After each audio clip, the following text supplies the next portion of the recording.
का जा ढुरी ढुंगुरी को जो वरियो वाव अलीअ शेर वियाव ऋण में पियन रातड़ी नवन लफ़्ज़न जी माना। ढुरी हिन लफ़्ज़ जो मज़दर आहे ढुरण, जंहिंजी माना आहे पेई वञण, हारजण या हेठि किरण। ढुंगुरी माना माक, गुबार या कोहीड़ो। ढुरी या ढुंगुरी इहे उन्हनि मतरूक लफ़्ज़नि मां आहिनि जेके असां खां विसरी विया आहिनि। हाणे इहे लफ़्ज़ असांजे माहौल में मुरवज नाहिनि। वरियो वाव, वाव लॻो हवा घुली। वरियो वाव फ़ेल माज़ी आहे जंहिंजो मज़दर आहे वाव वरण। वाव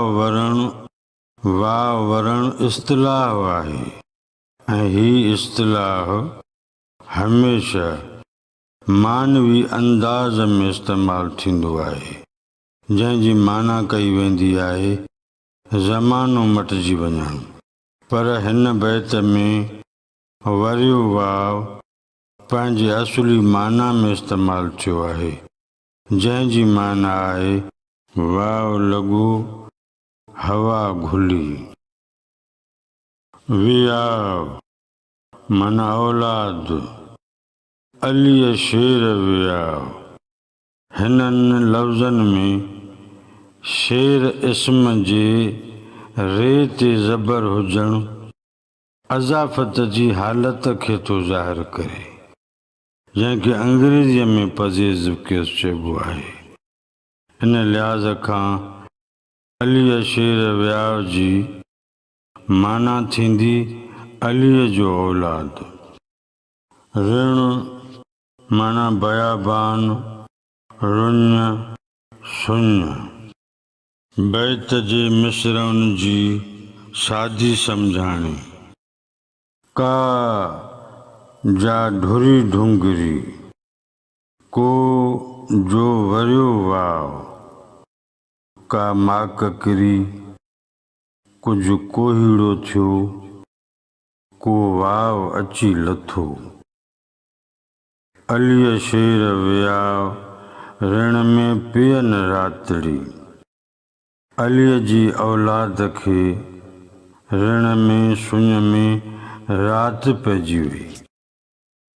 बैत जो मजमूई मतिलब ऐं मफ़हूम।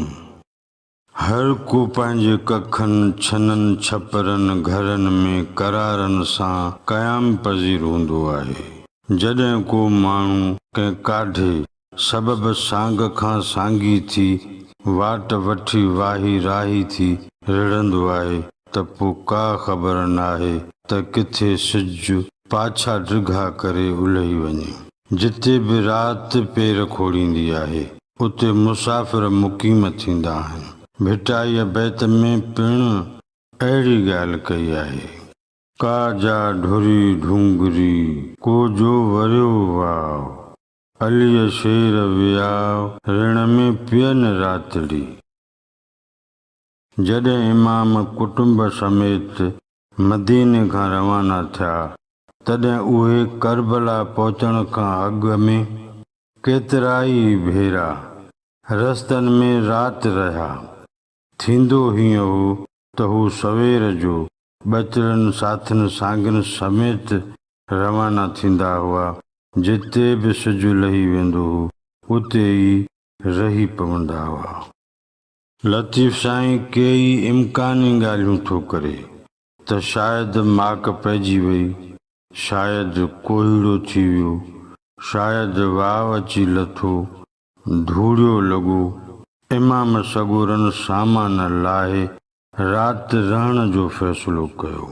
अलीअ जी औलाद खे ऋण सुञ रुञ में राति पइजी वई, यानी जेके पंहिंजे छननि छपरनि घरनि अङणनि ओता कुन वारा हुआ से सांगी ऋणन में रही पिया आहिनि।